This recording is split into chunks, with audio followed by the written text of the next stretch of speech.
Show में सियासी इंतशार मईशत को ले डूबा। पाकिस्तान की माशी सालमियत को किससे खतरा? टाइम मैगजीन ने इमरान खान हुकूमत का भांडा फोड़ दिया। पंजाब की सियासत क्या रुख इख्तियार करेगी? चौधरी सरवर से खुसूसी गुफ्तगू।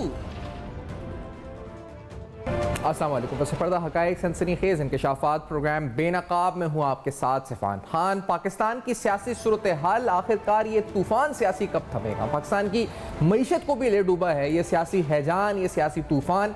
आखिरकार ये थमने को कब है? ये सवाल उठाएंगे। मुस्तकबिल का सियासत का मंजरनामा आखिरकार क्या नज़र आता है?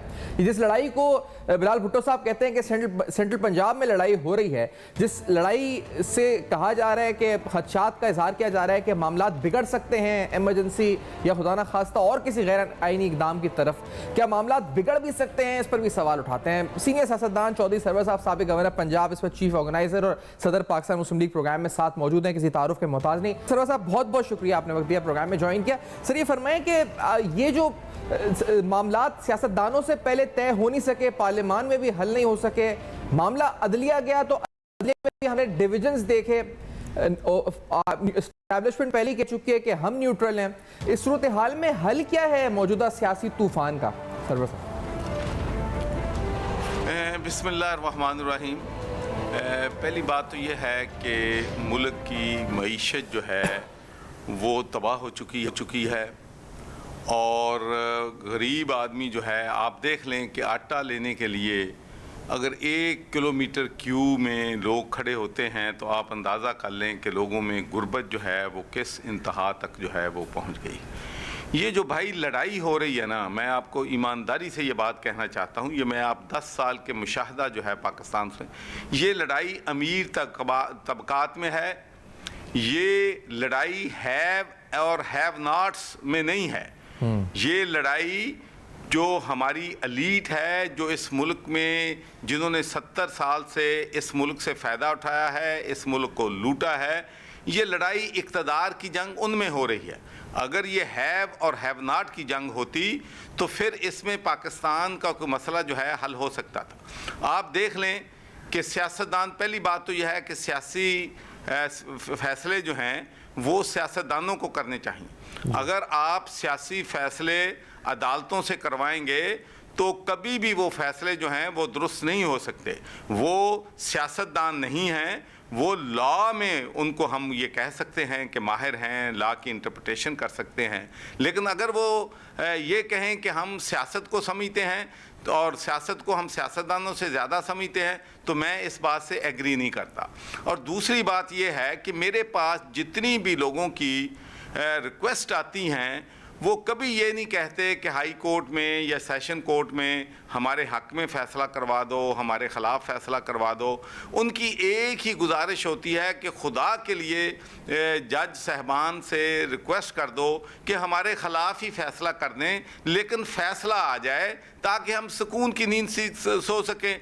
तो अदालतों के अपने फ़ैसले जो हैं वो तो साल हा साल जो हैं होते नहीं हैं, लेकिन वो चाहते हैं कि हम मुल्क जो है उसको हमने चलाना है, हमने रेलवे को भी हमने ठीक करना है, हमने पाकिस्तान की सियासत को भी ठीक करना है, हमने हेल्थ को भी ठीक करना है, हमने एजुकेशन को भी ठीक करना है। भाई अपने अपने दायरा इख्तियार में रह के अपनी अपनी मसले जो हैं वो हल करें। तो मैं समझता हूँ कि जो आज का बहरान है, इसमें सब जितने भी जो अमीर तबकात की जंग हो रही है, ये सब अपने अपने सेल्फ इंटरेस्ट में ये जो जंग है इक़्तिदार की वो कर रहे हैं, और इसमें अगर किसी का नुकसान हो रहा है तो वो पाकिस्तान के 22 करोड़ अवाम का नुकसान हो रहा है। अच्छा साहब, ये बताएं, क्योंकि मईशत आप भी बड़ी गहरी नज़र रखते हैं, समझते हैं मामलात को।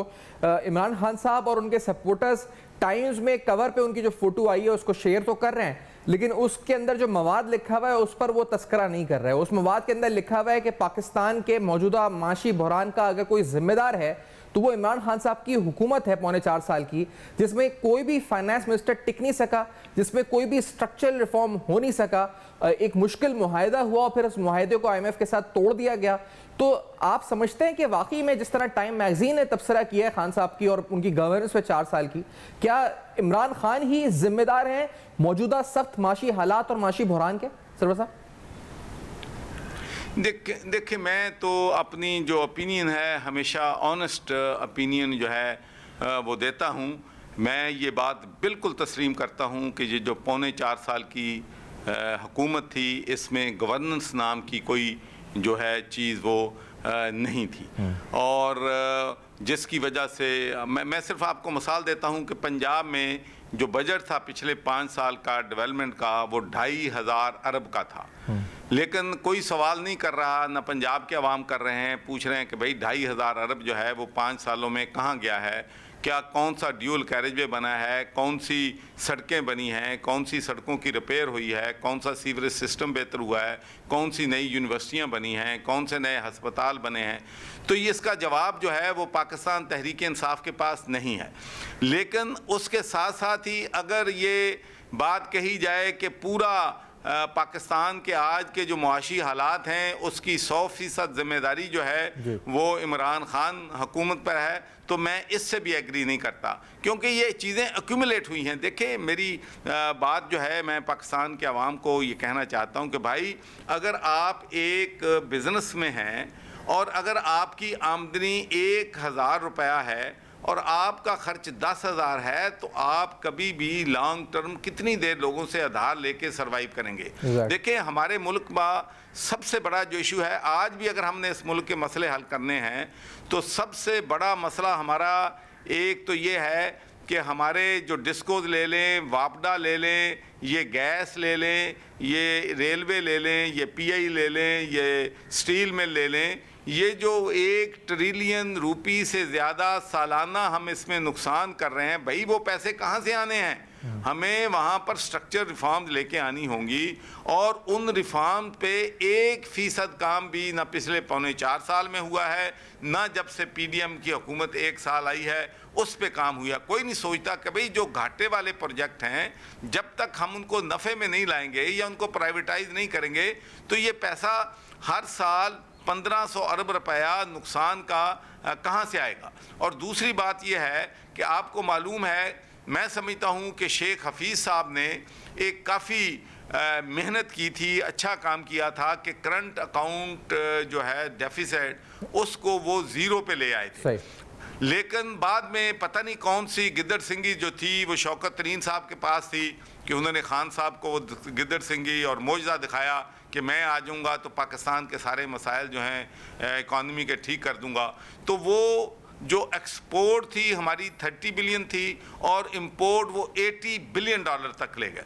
मुझे बताएं कि जब आपकी एक्सपोर्ट 30 बिलियन डॉलर होगी, इंपोर्ट 80 बिलियन डॉलर होगी, 50 बिलियन डॉलर का ट्रेड डेफिसिट पाकिस्तान की तारीख का सबसे बड़ा डेफिसिट था।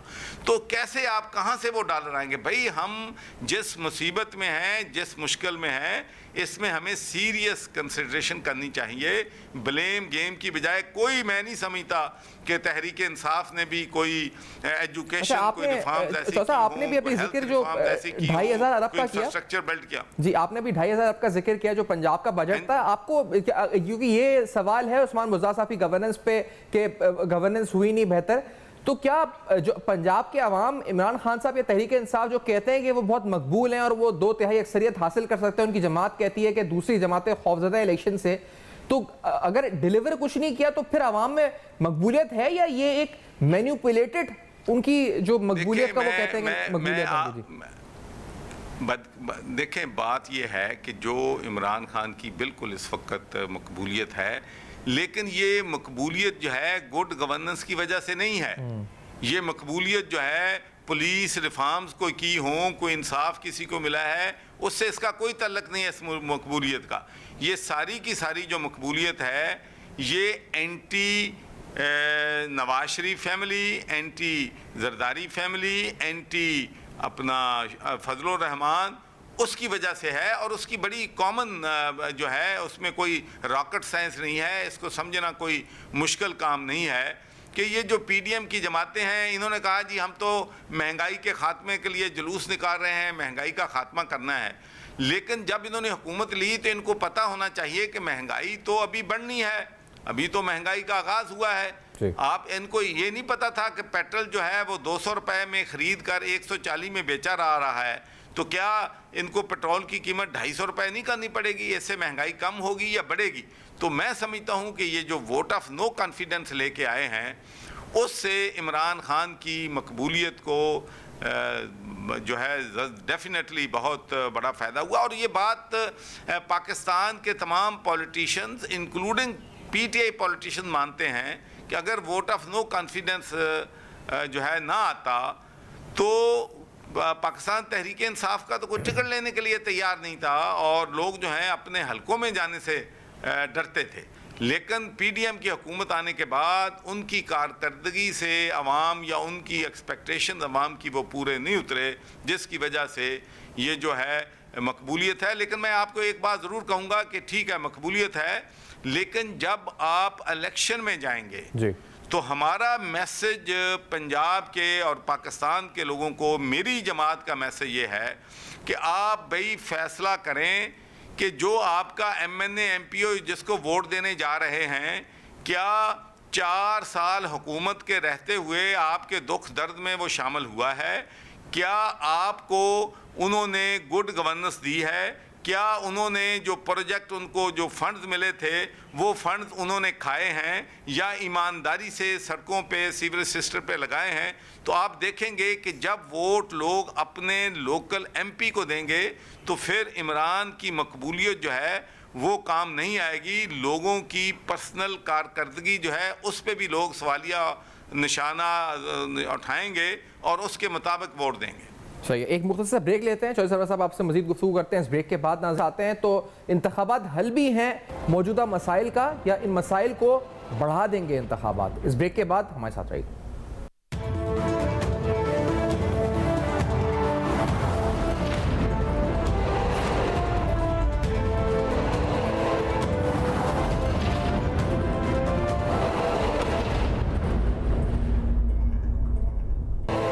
Welcome back. आप देख रहे हैं बेनकाब और आज बेनकाब में अहम तरीन सवालात, पंजाब की सियासत, मुस्तकबिल का मंजरनामा सियासत तक क्या हो सकता है और मौजूदा मसाइल जो दरपेश चैलेंजेस हैं इनका मुमकिन हल आखिरकार है क्या? चौधरी सरवर साहब, ये इंतखाबात की बात हुई है, इंतखाबात हल भी हैं पोलराइज्ड एटमॉस्फेयर में, या जो पाकिस्तान की मईशत है वो पहले कहती है कि इस्लाहात हों उसके बाद हम इंतखाबात की तरफ बढ़ें? आप क्या समझते हैं बतौर एक सीनियर सियासतदान, आप किस तरह देखते हैं कि हम इंतखाबात की तरफ बढ़ सकते हैं इन हालात में? देखिए, पहली बात तो ये है कि मैं समझता हूँ कि ये जो अफरा तफरी है, ये जो सियासत में नफ़रत है और जो सियासत में दुश्मनी जो है आ गई है, उससे पाकिस्तान की जमहूरियत को नुकसान पहुंचने का मैं समझता हूं कि बहुत बड़ा ख़तरा है। मैं इस बात के तो हक़ में हूं कि पाकिस्तान में आइन और कानून की हुक्मरानी होनी चाहिए और इलेक्शन जो हैं वो होने चाहिए। लेकिन अगर आप मुझसे ये पूछें कि कल को इमरान खान साहब प्राइम मिनिस्टर आ जाएंगे तो यहाँ दूध की नहरें बहनी शुरू हो जाएंगी और पाकिस्तान का सारा कर्जा ख़त्म हो जाएगा और ओवरसीज़ पाकिस्तानी सारा पाकिस्तान का कर्जा उतार देंगे out of love with Imran Khan, तो ये तो चीज़ें हम पहले भी देख चुके हैं।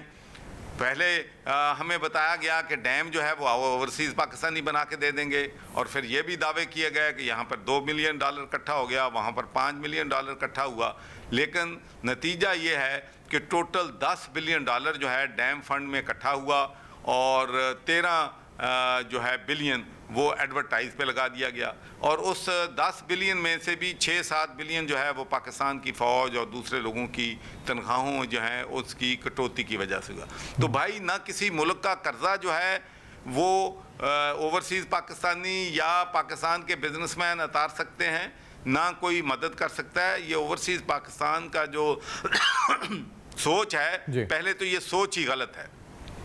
अगर मुल्क का कर्जा उतर सकता है तो वो सही पॉलिसियाँ जो हैं पाकिस्तान की मुआशी इस्लाहात और स्ट्रक्चर रिफॉर्म्स हैं और उन अदारों को जो घाटे में हैं उनको जो है प्रॉफिटेबल बनाना या उनको प्राइवेटाइज करना, तो ये एक प्लानिंग, एक स्ट्रेटजी, एक सोच, एक मैनिफेस्टो के तहत उतर सकता है, जो कि मैं समझता हूँ कि किसी भी जमात के पास इसका सलूशन नहीं है। लेकिन मैं पाकिस्तान के अवाम को अपनी पार्टी के बिहाफ पे ये वादा करता हूँ कि पाकिस्तान में देखें, दुनिया का ये वाहिद मुल्क है जिसमें जमहूरियत कहते हैं होनी चाहिए, लेकिन यहाँ शैडो कैबिनेट होती नहीं। जब आप अपोजिशन में होते हैं तो आपका टोटल जो है फोकस होता है किस तरीके से हमने इक़्तिदार में आना है। बाहर की दुनिया में फोकस ये होता है कि अगर हम इक़्तिदार में आ गए तो इक़्तिदार में आने के बाद करना क्या है, कौन सी इस्लाहात लानी है, किस तरीके से गुर्बत को हमने ख़त्म करना है, किस तरीके से हमने हेल्थ को बेहतर करना है, एजुकेशन को बेहतर करना है। लेकिन पाकिस्तान में कोई इस बारे में सोचते नहीं। तो मेरी पार्टी इंशाअल्लाह सबसे बड़ा हमारा चैलेंज जो है रीपेमेंट ऑफ डेट है। उसके लिए रीपेमेंट ऑफ डेट के लिए हम इंशाअल्लाह एक जो है प्लान देंगे जो हकीकत पर मुबनी होगा, जो अचीवेबल होगा। उसके बाद दूसरा हमारा सबसे बड़ा चैलेंज एनर्जी है। एनर्जी का मसला हल करने के लिए मैं समझता हूँ कि ना तहरीक इंसाफ की गवर्नमेंट ने कुछ किया है, ना 1 साल से पीडीएम की गवर्नमेंट ने कुछ हल किया। एक मुल्क जिसमें हर वक्त सनशाइन करता है, तो वहाँ पर आज हमारी 70% एनर्जी जो है वो सोलर से आनी चाहिए थी, जिसमें 1 रुपया जो है खर्च नहीं होता, फिर हाइड्रो पे आती, फिर विंड मिल पे आती। तो हमारी सारी डायरेक्शन ही जब गलत है तो कैसे हम इन हालात पे काबू पा जा सकते हैं। हमारी $27 बिलियन की जो इम्पोर्ट है वो एनर्जी रिलेटेड जो है। लेकिन जो साहब ये बताएं कि जो ये तो आपका मंशूर और उम्मीद करते हैं कि आप इस पर अमल दरामद करके भी मसाइल को पाकिस्तान से निकाल सकें, लेकिन क्या ये मुल्क इस वक्त इंतखाबात का मुतहम्मिल हो सकता है? आईनी लिहाज से नहीं, मैं माशी और सियासी एतबार से जिस तरह का जो माशरे में मामला चल रहे हैं, आप समझते हैं मुतहम्मिल हो सकते हैं? एक में इशू है, उस पे मेरी सोच जो है वो कंसिस्टेंट है। इसीलिए मैं कहता हूँ कि सियासी जो मामलात हैं वो आप अदालतों से फैसले जो हैं वो ना करवाएं। देखें, जिसकी भी ये सोच है कि पाकिस्तान में पंजाब में इलेक्शन 1 तारीख पे हों, खैबर पख्तूनख्वा में किसी दूसरे महीने हों, सिंध में किसी और वक्त हों, बलूचिस्तान में किसी और वक्त पे हों, मरकज़ में किसी और वक्त हों, ये पाकिस्तान में अदम इस्तेहकाम को हमेशा के लिए दावत देना है। मुझे ये बताएं कि अगर पंजाब में इलेक्शन हो जाएं, पंजाब में एक पार्टी जीत जाती है, हम लोगों का ख्याल है कि जी तहरीक इंसाफ जीतेगी, लेकिन ये भी हो सकता है कि मुस्लिम लीग नून जीत जाए। मुझे ये बताएं कि दूसरे सूबों के लिए फिर क्या पैगाम है। सिंध क्या समझेगा कि जिस पार्टी ने पंजाब में इलेक्शन जीता है, मरकज़ में उसी की हुकूमत बननी है। फिर बलूचिस्तान में इलेक्शन करवाने का क्या फ़ायदा है? केपी में क्या करादा है कि लोग तो पहले ही अपना आइडिया बना लेंगे कि छोटे से बड़े सूबे का अब इस मुल्क में हुकूमत आनी। तो मेरे भाइयों, मैं ये अर्ज़ करना चाहता हूँ, मैं जुडिशरी से भी अपील करता हूँ, सियासतदानों से भी, खुदा के लिए एक राउंड द टेबल बैठें और फैसला कर लें कि फ़लाँ तारीखों को 8 अक्टूबर का जो डेट है वो भी ऐसी बात नहीं है कि वो बाइबल में आई हुई है या कोई आसमानी सहीफ़ा है कि उस पर अमल होना है। और 14 मई की जो डेट दी है वो भी कोई मैं समझता हूँ कि आसमानी सहीफ़ा नहीं है। तो इसके लिए तमाम सियासतदानों को होश के नाखन लेना चाहिए, मुल्क के लार्जर इंटरेस्ट को देखना चाहिए, अपने ज़ाती और पार्टी के मफादात को आगे नहीं लेके जाना चाहिए। एक दिन तय कर लें जिसमें इलेक्शन पूरे मुल्क में एक वक्त पे हों, ताकि मुल्क को हम आगे लेके जा सकें। और मैं समझता हूँ कि ये बहुत कैसी ये जमहूरियत है कि इस जमहूरियत में फ़र्द वाहिद फ़ैसला करते हैं। मैं आपको यकीन से कहता हूँ कि जो पीटीआई के मेजॉरिटी नेशनल असम्बली के मेंबर हैं, उनकी से सोच थी कि हमें असम्बली के अंदर रहकर अपना किरदार अदा करना चाहिए, हमें अपने इस्तीफ़े नहीं देने चाहिए। अब वो बात साबित भी हो गई है कि वो फ़ैसला गलत था। अब ये कभी कोर्ट में जाते हैं कि हमें वापस नेशनल असम्बली में जाने दो, कभी ये पटिशन लेके जाते हैं। फिर उसके बाद जब इन्होंने ये फ़ैसला किया कि जी पंजाब असम्बली को भी हमने तोड़ना है, केपी को भी तोड़ना है, तो पार्टी के जितने भी संजीदा लोग थे वो मेजॉरिटी नहीं चाहती थी कि ये 2 हुकूमतें जो हैं वो तोड़ी जाएं। लेकिन जब आप मुशावरत से फ़ैसले नहीं करेंगे, जब आप फ़ैसले फ़र्द वाहिद के फ़ैसले होंगे, तो से पार्टियों को भी नुकसान होता है, मुल्क को भी नुकसान होता है और मुल्क की जमहूरियत को भी नुकसान। अच्छा, दूसरा आपने जैसा कहा कि इंतखाबात जो हैं वो 1 तारीख पे होने चाहिए, मुत्तफिक हूँ मैं भी आपकी इस बात से। और यकीनी तौर पे बहुत से मजमूई तौर पे पाकिस्तान में लोग ये सोचते हैं, जो आप ख्याल रख रहे हैं, जो आप सोच रहे हैं। लेकिन ये बताएं जोसेफ कि इंतखाबात होनी है या फिर कोई इमरजेंसी लग जानी चाहिए, पाकिस्तान के खास तौर पे माशी हालात को देखते हुए एक ये भी राय आती है कि कुछ माह या कुछ साल के लिए एक इस्लाहात जो आप जिनका जिक्र आप भी कर रहे थे उनके लिए एक इमरजेंसी जैसी सूरत हाल हो जाए ताकि ना इंतखाबात हों, जब तक इस्लाहात ना हो तो हम इंतखाबात की तरफ ना जाएं। क्या समझते हैं ये भी कुछ हलकों में सोच है, परवान चढ़ रही है और आप एग्री करते हैं सोच से? क्या देखिए, मैं इस बारे में अपना कमेंट जो है वो नहीं दूंगा। मैं सिर्फ आपको एक बात ये कहना चाहता हूँ कि देखें, जो तकसीम सियासी जमातों में है वो ही बीमारी जो है वो सुप्रीम कोर्ट तक पहुँच चुकी है। वहाँ भी जजेस जो हैं उनमें इख्तलाफ राय पाया जाता है। लेकिन एक बात मैं कहना चाहता हूँ, पाकिस्तान की आप मेजॉरिटी से सवाल कर लें तो वो एक बात ज़रूर कहेंगे कि पाकिस्तान में इलेक्शन एक दिन होने चाहिए। किसी जमात के लोगों से पूछ लें, और इमरान खान का जो फैसला था पंजाब और KPK में असम्बलियाँ तोड़ने का, उसका भी मकसद ये था कि हुकूमत प्रेशर में आके, उनको पता है कि अगर हम जो है पंजाब में जीत जाते हैं तो फिर उनके लिए मरकज़ में मुश्किलात होगी और अंडर प्रेशर आके वो एक दिन इलेक्शन जो है वो करवा देंगे। अब दूसरा जो मुतालबा है उसमें भी मेरे ख्याल में पूरी कौम इस बात पर मुत्तफ़िक है कि जो जितने भी पेचीदा मसाइल जो हैं वो पाकिस्तान के लिए बन गए हैं, उनमें जो फुल कोर्ट है वो होनी चाहिए ताकि वंस फॉर ऑल कोई फिर सियासतदान जो वो फैसले फुल कोर्ट करे उनसे इनहराफ ना कर सके, उनको चैलेंज जो है ना कर सके। और एक बात मैं ज़रूर और कहना चाहता हूँ कि देखें, जब भी अल्लाह ताला आपको सबसे बड़ा मनसब जो है वो देता है तो उसमें आप ऐसे फैसले करते हैं कि आप आने वाली नस्लें जो हैं सोचें कि फ़लाँ बंदा जो है मुल्क का प्राइम मिनिस्टर बना था, फ़लाँ चीफ मिनिस्टर बना था, फ़लाँ चीफ जस्टिस बना था, वो फ़ैसले ऐसे करके गया है कि कौम उन पे फ़ख्र करती है। और इसमें ये कोई फ़र्क नहीं है कि अगर चीफ जस्टिस साहब फुल कोर्ट बनाते हैं, मेजॉरिटी की राय दूसरी तरफ आती है, तो इसमें कोई चीफ जस्टिस की जो है उसमें कोई उसकी इज़्ज़त में, उसकी शान में कमी नहीं आती, बल्कि उनकी शान, उनकी इज़्ज़त बढ़ती है कि उन्होंने मेजॉरिटी का जो फैसला है उसको सरे तस्लीम किया है। तो मैं ये समझता हूँ, और एक बात जो अहम है, पाकिस्तान में आप निचली सतह से किसी से पूछ लें, किसी वकील से पूछ लें, किसी सियासी जमात से पूछ लें, तो एक तासर पाया जाता है कि जो भी चीफ जस्टिस आता है वो अपने मर्ज़ी के 2-3 जजेस को बिठा के अपने साथ फैसले करता है। तो हमें ये तासर भी ज़ायल करना चाहिए, और इसका आसान हल है जो कि दुनिया में होता है, इंडिया में होता है, कि अगर 3 जजेस का बेंच बनना है तो सीनियर मोस्ट 3 जजेस हों, अगर 5 का बनना है तो 5 सीनियर मोस्ट हों, अगर 9 का बनना है तो 9 सीनियर मोस्ट हों। तो क्या फ़र्क पड़ता है अगर डिफरेंस ऑफ ओपिनियन आता है और आप एक दूसरे को कायल नहीं कर सकते और मेजॉरिटी डिसीजन हो जाता है, तो मैं समझता हूँ कि उसको अप्रिशिएट होना चाहिए, और ऐसे एक अच्छी रवायात जो हैं वो पाकिस्तान में जन्म लेंगी। सही, एक मुख्तसर सा ब्रेक लेते हैं। चौधरी साहब, मजीद गुफ्तगू पाकिस्तान के सियासी हालात इस मुख्तसर ब्रेक के बाद वापस आते हैं हमारे साथ।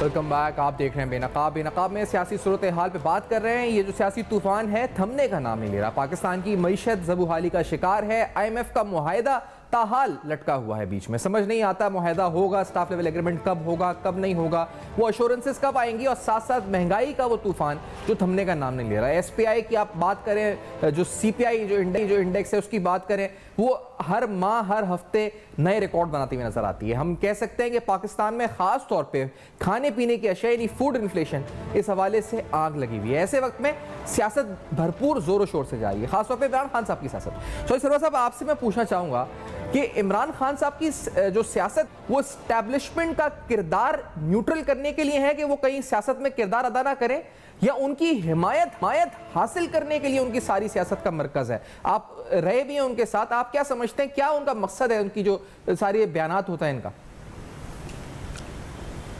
बहुत अहम मैं समझता हूँ कि आपने सवाल उठाया है जी। मैं इसका भी आपको जवाब देता हूँ, लेकिन ये आप चूँकि आपने IMF का जिक्र किया है जी, तो मैं पाकिस्तान के अवाम की तवज्जो जो है ज़रूर इस तरफ मबजूल कराना चाहता हूँ कि मैंने 1 दिसंबर 2021 को लंदन में पाकिस्तानियों के बहुत बड़ी तादाद में लोग मौजूद थे, उनको एड्रेस करते हुए कहा था कि ओवरसीज़ पाकिस्तानी पाकिस्तान को $30 बिलियन सालाना ज़र मुबादला भेजते हैं और ये तकरीबन $2.5 बिलियन सालाना माहाना जो है वो बनता है, और हमने IMF से $2 बिलियन सालाना लेना है 3 साल के लिए। वो चार्टी नहीं है, वो लोन है जिसको हमने वापस करना है। तो अगर हम ओवरसीज़ पाकिस्तानीज़ को उनके जायज़ हकूक़ जो हैं उनको दे दें, उनकी कब्ज़ा माफिया से जान छुड़ा दें, उनको इंसेंटिव दे दें, तो ये ज़र मुबादला जो है, रेमिटेंसेस जो हैं, ये 30 बिलियन से 60 बिलियन डॉलर तक जा सकती हैं। उस पे तो 4 साल ना इमरान खान की हुकूमत ने तवज्जो दी, ना उस पर पुरानी गवर्नमेंट्स जो हैं तवज्जो दी। उसमें सिर्फ एक काम हुआ जो मेरी कोशिशों से हुआ था, लेकिन जाहिर है कि चूँकि वो शहबाज शरीफ और नवाज शरीफ ने किया था, उनको भी क्रेडिट जाता है कि यहाँ पर हमने पंजाब ओवरसीज़ कमीशन बनाया था जो लोगों को कम से कम 40% 50% लोगों को रिलीफ जो है वो दे रहा है। अगर हम उसको और एम्पावर कर देते, उनको और इख्तियारात दे देते, तो हम जो है वो हमें IMF के पास जाने की ज़रूरत न पड़े। और मैंने ये बात भी ऑन रिकॉर्ड कही थी कि जिन शराइत पे हम कड़ी शराइत पे कर्जा ले रहे हैं, हमने हर चीज़ IMF को लिख के दे दिया। तो आपको मालूम है कि पाकिस्तान में बड़ा शोर मचा था, उसमें बड़ी जो हुई कि गवर्नर ने जो है वक़्त के ने ये कह दिया। तो आज वो मेरी बात साबित हो रही है कि हम IMF के शिकंजे में हैं। बहुत सी बातें IMF कह रही है जो कि सही हैं, जो करनी चाहिए। वो क्या कह रहे हैं कि हमें जी अपना हाउस एंड ऑर्डर करना चाहिए। तो ये वजह भी बताएं ना कि ये जो आपने बराबर करना कि हमने IMF को इतनी कड़ी शराइत के ऊपर, और खासतौर पे जो 2019 का मुआहदा जैसे मौजूद होगी तनकीद करती है, ये बात आपकी दुरुस्त है कि सारे मसाइल का जिम्मेदार इमरान खान साहब को नहीं कह सकते, लेकिन ये जो मुआहदा हुआ 2019 का, एकदम टीम तब्दील हुई थी। उधर हफीज शेख साहब थे, फिर यहाँ पर यूनुस डागा साहब जो फाइनेंस सेक्रेटरी थे वो तब्दील हुए, एकदम रजा बाकी साहब ने टेक ओवर किया। बहुत से लोग उनको कहने लगे ये इकोनॉमिक हिटमैन है, इन्होंने ऐसा मुआहदा कर। क्या इमरान खान साहब की रजामंदी से सब कुछ हुआ था या उनको लाइन रख के हुआ था? उनको पता ही नहीं था क्या हो रहा है? क्यों इतना मुश्किल मुआहदा हुआ था? कैसे हुआ था? क्यों हुआ था ये हुकूमत में मुआहदा? थोड़ा सा देखिए, असल में मैं इस बारे में तो चूँकि ज़ाहिर है कि ये तो अपना प्राइम मिनिस्टर साहब जानते हैं या वज़ीर ख़जाना जानते हैं कि वो क्या हुआ था, लेकिन मैं तो ये कहना चाहता हूँ कि ये हमें इतनी कड़ी शराइत जो हैं वो तस्लीम करने की उस वक्त ज़रूरत नहीं थी। लेकिन